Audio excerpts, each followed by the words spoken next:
Well, hey everybody, welcome to Thursday Live. And I'm so glad that you've chosen to join me for another edition. And I am very, very grateful if you've been an ongoing person connecting on Thursday Live, but I'm equally grateful if this is your very first Thursday Live. And for whatever platform you're on, if you're on YouTube or the church's Facebook page or my Facebook page or church website, I sure hope that you'll comment and make connection. And I just want you to know we actually have pastoral team and ministry team members who are there that can connect as well. And just appreciate so much this opportunity to connect with each and every one of you.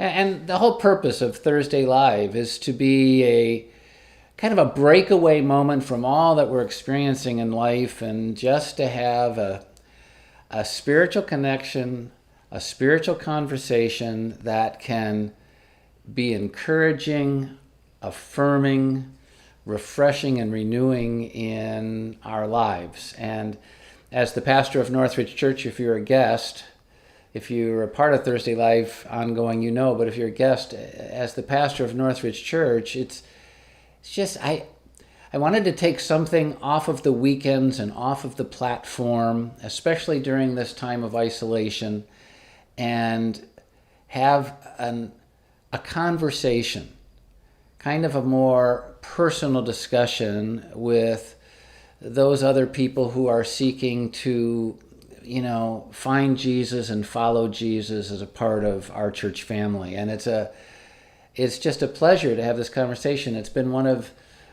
I think, the most positive outworkings from the whole COVID experience and the lockdown and the shutdown experience has been Thursday Live. So welcome to Thursday Live, each and every one of you, and thank you so much for joining us. And I think I just have to say it right up front.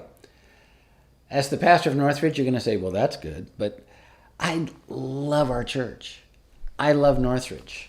But I think it's important for you to know that one of the realities of Northridge that I've loved most supremely, one of the things that has made me most adore being a part of Northridge Church, is that through the years, thousands upon thousands of people have found faith in Jesus as a part of this church family or through our church family. And that means the world to me. That's everything to me.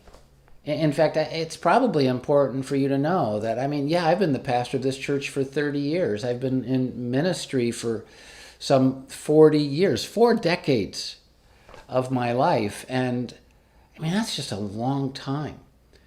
And what keeps me motivated, what's been the driving force in my ministry through the years, has been the whole idea of helping other people find the transformative, life-changing hope that comes with being in a genuine and real relationship with Jesus Christ. This past week, the Super Bowl was played, and I'm not going to replay the whole Super Bowl thing, but Tom Brady, right? The 7th Super Bowl win. This guy is motivated. Someone asked him what's his favorite ring that he's had so far, and he goes, it's always the next one. This guy is driven to win Super Bowls. Well, it's made him a great athlete, a profoundly accomplished football player, but it's the fact that he's motivated to do it. Most players can't stay motivated that long. Most people can't stay motivated that long, but he has. Well, I just really relate to that when it comes to the reason I'm in ministry and the only thing that keeps me moving forward. It's helping other people find faith in Jesus. And here's the reason. I think it's important for you to know the reason. It's because finding faith in Jesus is the only reason that I have the life that I have. In fact, I like to say it this way. Without Jesus, I would have absolutely none of the things I most value in my life. And that's not an exaggeration. I'm not the same person because of what Jesus has done first in me and then through me. I wouldn't be a person of character of any kind. I wouldn't have a marriage, my most cherished relationship on this planet for 41 years and counting, ever growing deeper and more important. I wouldn't have had that if Jesus hadn't changed the very fabric of everything I am inside and out. I wouldn't have the kids that I cherish. I would have messed those relationships up and destroyed them in every way known because I was a mess. I wouldn't have grandkids that adore me. And it's great. Our little youngest granddaughter, Bradley, it just melts my heart when she goes, pop, pop, pop, pop, pop, pop. And it's like, I wouldn't have had the privilege of any of these if I hadn't found Jesus. In fact, I'm going to tell you right now, I'd have nothing I'm proud of if I hadn't found Jesus. I would have never had the relationship I ultimately was able to have with my parents without Jesus. I wouldn't have this opportunity to lead an organization, a church that represents hope and goodness and compassion here and around the world if it hadn't been for him. There's nothing in my life I value. Nothing that doesn't stem from me finding Jesus. And that's why I love that Northridge is helping people find Jesus and has for decades, and that's what keeps me motivated. But here's the problem with everything I just told you. Since I've been the pastor here for 30 years, I mean, most of you just can't even imagine me before Jesus. He must have been a good little boy, little religious kid, and grown up and protected from all the other things and never having to struggle and, put in this kind of deal. His dad must have been in ministry or something, and he's just following the path that, set up for him. He was nurtured to this, and it's just not true. I mean, so this week what I decided to do, and it was motivated by you, just for those of you who might be guests or first time here on Thursday Live or never made a comment, this entire Thursday Live is motivated by your responses to and your comments to something I said last week in my Thursday Live. This week I'm going to do a Throwback Thursday edition of Thursday Live because I'm going to go all the way back to my salvation story, to how I first discovered faith in my life, and then share it with you, and then give you a couple of hopefully encouraging applications in your life. Okay, so you ready for that?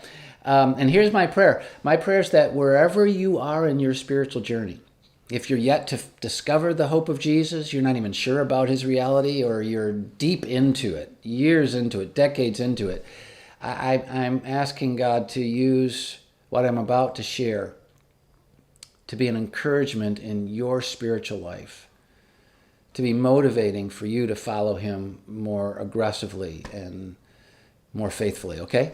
And what you need to know is that when it comes to putting faith in Christ, I find that there are generally two kinds of stories. And before I share my story, I think it's important for you to kind of see where I fit in, my story fits in. It'll also help you to know where you fit in. But I really think when it comes to those of us who put our faith in Jesus, ultimately, there are two kinds of stories. There are the stories of those who, are looking for Jesus and then ultimately find him. And some of you can probably relate to that.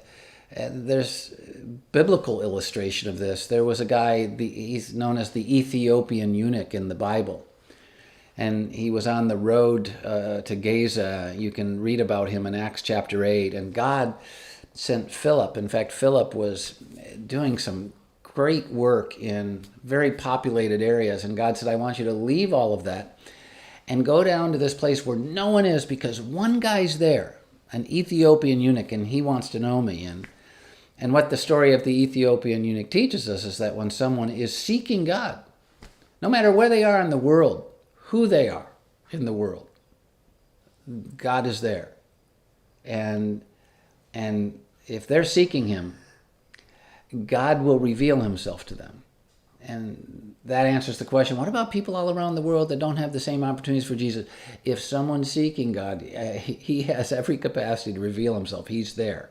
And so that's one kind of story, those who are looking for him, seeking him. The other story is of those who aren't looking for Jesus.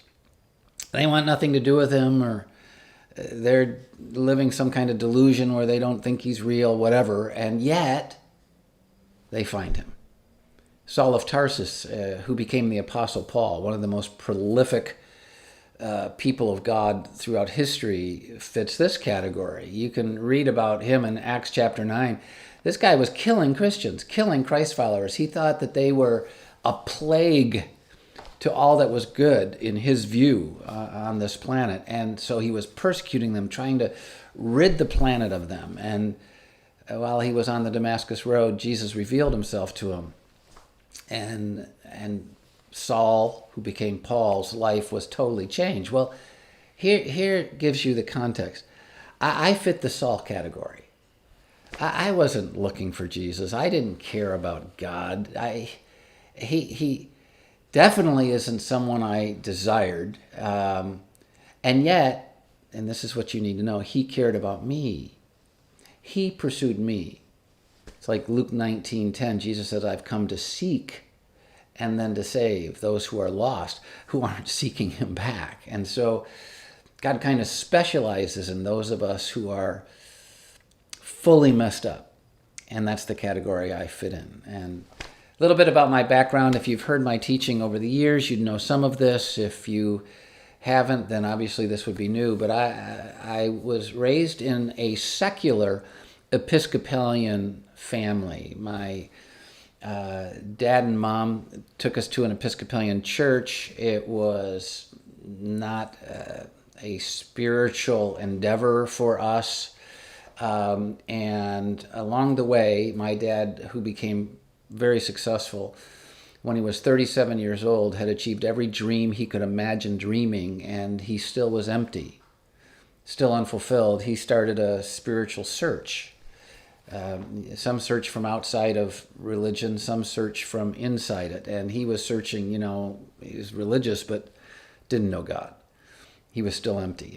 And his search led him ultimately to find Jesus. It was at a small little Baptist church in Bloomfield Hills, Michigan.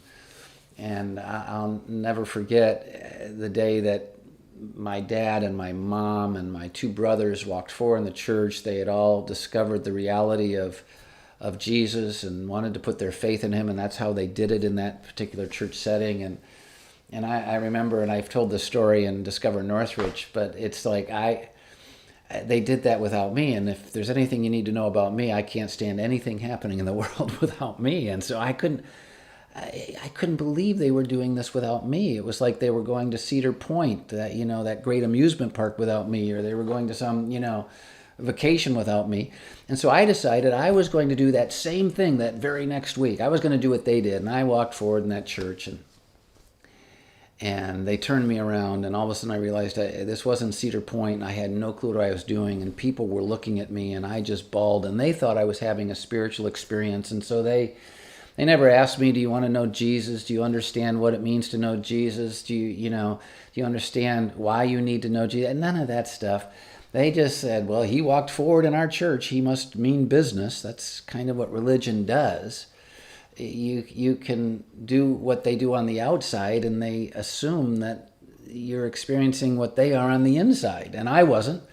So, man, I went through the whole gig. I got baptized, and I was part of this church family. But here's what happens when God's not working within, when all you're doing is trying to manufacture this stuff on the outside, you're going to cave.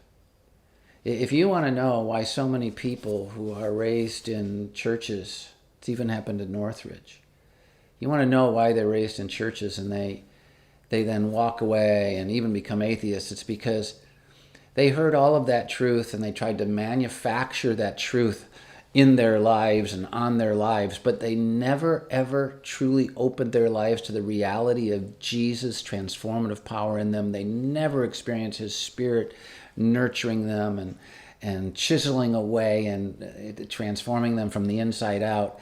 And so it became impossible. God wasn't real. They were just painting him on, and his promises weren't real. They were just painting him on, and that's exactly where I was. And so over time, one reality became obvious. I didn't believe, didn't care, and fully rejected God. And my life spiraled out of control. I mean, if there was anyone who ever desperately needed Jesus, it was me, and yet I was as far away from him as you could be. I mean, you say, how can a young guy be that far away? You can destroy your life pretty early. And I was on a self-destructive path that was, it could have killed me. I did things that should have taken my life. It's taken other people's lives, and I'm not proud of it. I'm not getting into detail of it, but I was a total mess. I got kicked out of high school twice, and my parents, my poor parents, just didn't know what to do. They couldn't do anything. I mean, they had tried to expose me to the things that could change me, and it just didn't work. And yet I just stayed far away from God. So along the way, my parents kind of took their hands off a little bit. They let me spiral a little bit, and they waited for their moments. And when it comes to my ultimate discovery of Jesus, you just need to know that my parents could do their best to live out reality in front of me and to not be overly manipulative, but then to just put little challenges in front of me that might help me trip into faith. And that's what they did. But God alone arranged my meeting. And can I just tell you, there's no one who ever comes to faith, whether you're seeking him or not seeking him, where God's not the one arranging the journey. He's got to be the one behind it. So it was my 17th birthday, and I was a real mess, as I told you, and I wanted to be with my friends out partying, and my parents did something that I didn't think would work. They made me go to this Christian seminar. They'd been studying, they had experienced it themselves. They thought this might be the challenge that could ultimately help me trip into the faith. And the week of my 17th birthday, my birthday was going to be like Thursday or Friday. This thing started, I think, Monday or Tuesday. They said, you've got to go to this thing. And I said, I'm not doing it. I'm going to go party. They said, you're going to go to this with us, but we'll tell you if by your birthday night you don't want to be here, you can go do whatever you want to do. And that became a transformative experience. I'm just going to tell you, it was in Cobo Hall, downtown Detroit, and it was the Basic Youth Conflicts. It's irrelevant to most of you now. But the whole thing was God's truth, the Bible being taught day in and day out, and tens of thousands of people who were on fire for Jesus. I mean, on fire for his word, and they'd worship and they'd talk, and it was an atmosphere. You know, Jesus says, where two or more are gathered in my name, there am I in the midst. I mean, it was the first time in my life I had ever experienced a place that was unexplainable to me. And over the course of the 2 or 3 days before my birthday, God started doing a work in my life, and he started revealing himself for real. I started seeing people who were for real, not religious, but in a relationship with Jesus. And before my birthday, the day before my birthday, 2 days before my birthday, I remember being alone in my room at night, and I couldn't get away from the unshakable reality of God and his truth and his presence. It was like he was right there knocking on my door. There's a verse in the Bible, Revelation chapter 3, verse 20.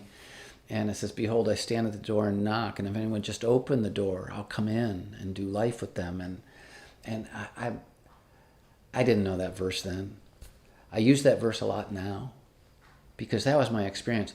It wasn't some religious talk that persuaded me. It wasn't something, I didn't do it because they were playing the right kind of music and manipulating thousands of people forward. None of that was going on. It was alone at night, and the knock was so loud and my need was so desperate. I finally saw myself for the messed up person. Nothing like what God designed me to be or desired me to be. My sinful, failed self.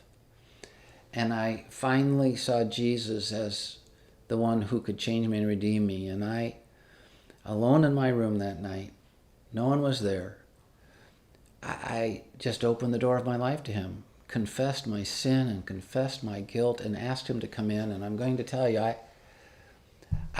because I was so messed up and there was so much darkness in it, it was like I could feel the reality of the cleansing and his presence in me. It doesn't happen often. My spiritual life isn't one built on feelings, it's built on faith. But I am telling you, it was a moment of reality for me that no one can take away from me. It was real, and I came to faith. Now, my outward reality didn't change at first. You know, in religion, you have to change your outward reality, and that's supposed to be then moving into your inward reality or demonstration here. That my outward reality didn't change at first. I had patterns of living. I had friends. I had a community. I had styles of choices. I didn't just break out of those immediately, but I'm going to tell you what did change immediately. My inward reality changed immediately. I was kind of known as the kid who had no conscience. Even my friends who weren't religious kind of had a hard time with some of my irreverence, and I just didn't have a conscience. But after putting faith in Jesus, and I didn't know any of the theology, I didn't know about his spirit being, I didn't know about any of that, I, for the very first time in my life, had a conscience. And I'd start doing the same things I had always done with no conscience, and all of a sudden, I'd be doing those things. They were common. They were normal patterns of my life. And for the first time ever, it was like there was a voice in me saying, you don't want to do that. That's not going to lead you anywhere. It was an inside reality that I'd never experienced. In the time, though I didn't understand it, it was the reality of God's Spirit living in me. I had a true, life-changing conversion story that started inside and then over time worked outwardly. You see, here's what you need to know. Religion changes our outside and can leave the inside the same. But Jesus changes the inside, and that's what he did for me. And ultimately, over a lot of time for me, happens quicker for some people, but over a lot of time for me, it led to my changing on the outside. And you need to know I'm still on the same journey. Yeah, I'm further along. God's done a lot more sculpting in me. It's shown on the outside a little bit more, but every single day of my life, I'm still dealing with the same stuff. And I'm going to say something about that in a few minutes, but I just want you to know I was far from God and a total mess. And God pursued me, revealed himself to me, and totally transformed me, and over time, from the inside out, changed me inside and out. So can I give you some takeaways from my story? Because this could get really, really long if I wanted to tell you everything about every part of my story. But here's one takeaway. Just know this, there's always hope. There is always hope. For those of you who are seeking but just can't come to grips with the reality of God, you can't find...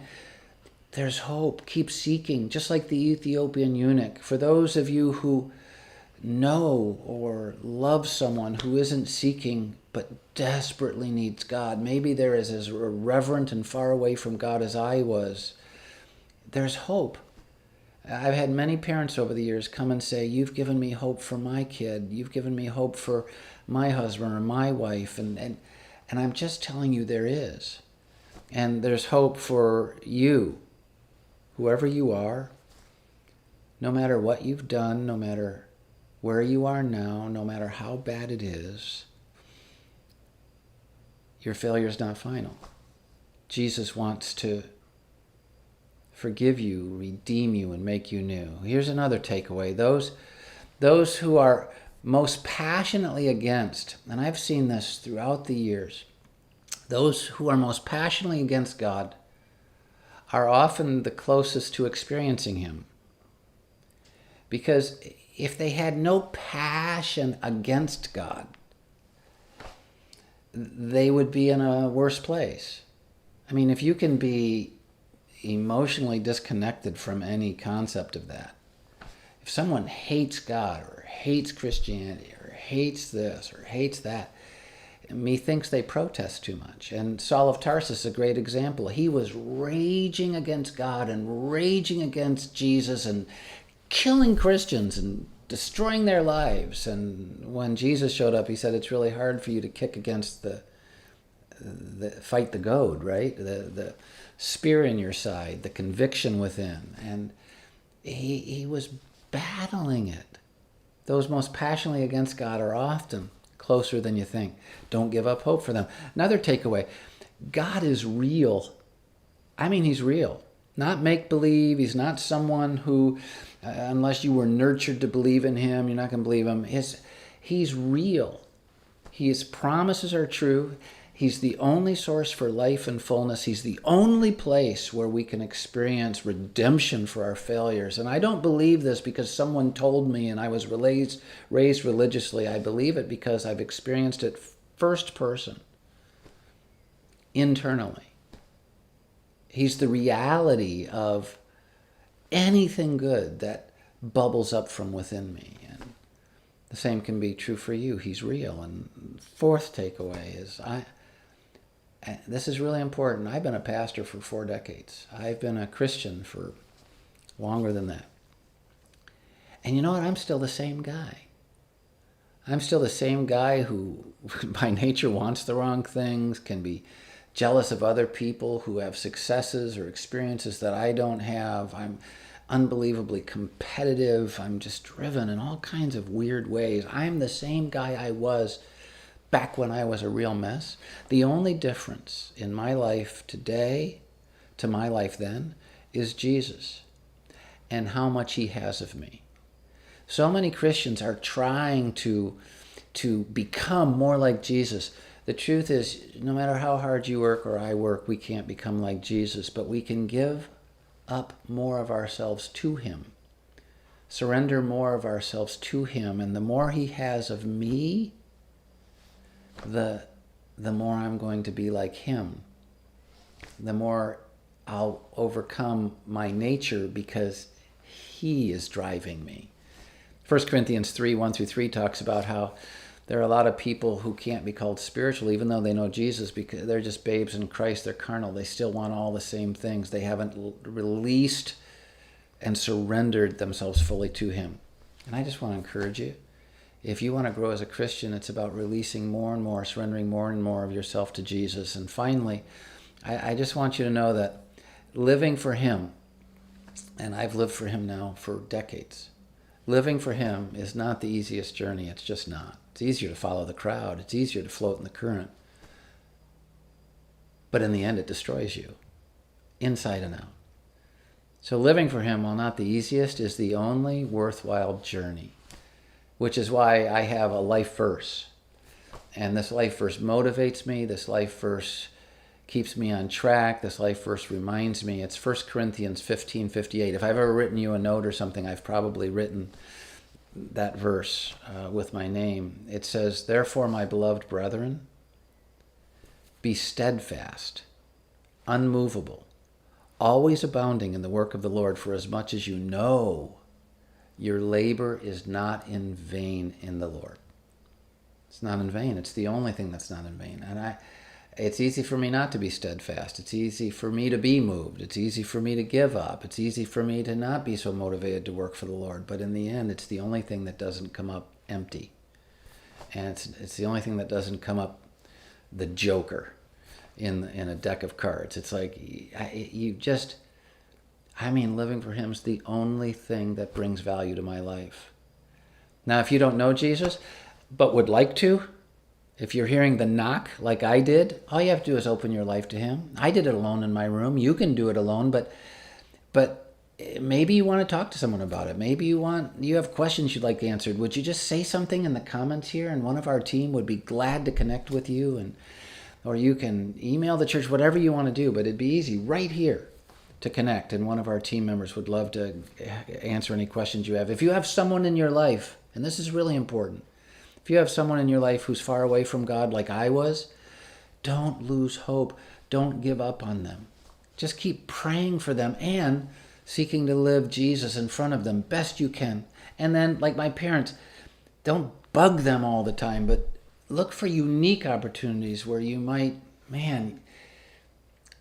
maybe, but maybe they could trip into faith, like I did at the week of my 17th birthday at that Christian seminar I didn't want to go to. And finally, and this is really important for all of us, don't ever lose your passion for reaching others for Jesus. It's what everybody on this planet needs. For God so loved the world, he gave his son. Every single human being on this planet, regardless of their politics, their values, where they are in life, their economic status, every single person on this planet needs Jesus. Don't ever lose your passion for reaching others for Jesus. You have some thems. You have people in your world of influence, your sphere of influence. Don't lose your passion for showing them Jesus, living Jesus, sharing Jesus, inviting them to Jesus. Don't lose your passion for being part of a church that's committed to reaching others. So many people are willing to be a part of a church that's not being used by God to bring people to faith. Don't surrender to that. Many people want to be comfortable in their church. They'd rather have a church that matches their culture or their traditions than a church that's helping people experience faith in Jesus. What a waste, which is everything we're supposed to be about at Northridge. It's what our mission is. 16 words. It's all about helping people like Brad Powell the mess wake up to Jesus. We want to wake the world up to Jesus. We want to show them his love. We want to tell them his truth. We want to involve them. And that's what we're about. And I'm so glad you're a part of our church family. If you are, if you aren't, we'd love for you to be a part of our family. And if you don't know Jesus, please let us help you find him or open your life to him, your heart to him even tonight. Right now, I'm going to pray with you, and then we're going to say goodbye. I hope this was meaningful in some way for you. It was kind of weird throwing all the way back on this Thursday to my salvation story. But man, oh man, I love remembering, because it's the moment that changed my future forever. Let's pray. Father, thank you so much for every single person who's connected to Thursday Live this week. And I pray most of all, God, that they genuinely know you. Not a religion about you, but you. I pray that they have a relationship with you. God, if they don't, please knock loudly like you did in my life that day, and give them the faith to open their life to you and the door of their life to you. I pray, God, for parents and husbands and wives who are partnered with or have kids who are just far away from God. Fill them with hope. Help them to know that you can still reach them. And I pray for each of those people right now who are a burden to someone who's participating in Thursday Live right now, who they desperately want them to find Jesus. I pray for those people, and I ask you to knock loudly. Do whatever it takes to lead them to the Gaza Road, like the Ethiopian eunuch, or to the Damascus Road, like you did with Saul. And I just pray that you do powerful, mighty things in their life. And God, be with Northridge and help us to continue to wake the world up to Jesus. And we'll thank you for it in Jesus' name. Amen. Well, again, thanks for joining me on Thursday Live. I absolutely love being your pastor, Northridge Church family. And I want to remind you, this weekend, we're going to continue in that Wide Awake series. I'm very, very excited. David Nasser, who has been at our church a couple of times teaching with our Unforgettable series in the summer, is coming. And I'm telling you, he is a powerful communicator, and so much is going on in his life these days. I really believe God's going to use him in a powerful way to help wake us all up this weekend. So don't miss it. Be inviting others as well. And next week, I'll see you at Thursday Live as well, okay? Until then, just know this. I'll be praying for you. I hope you'll be praying for me. And we'll see you then.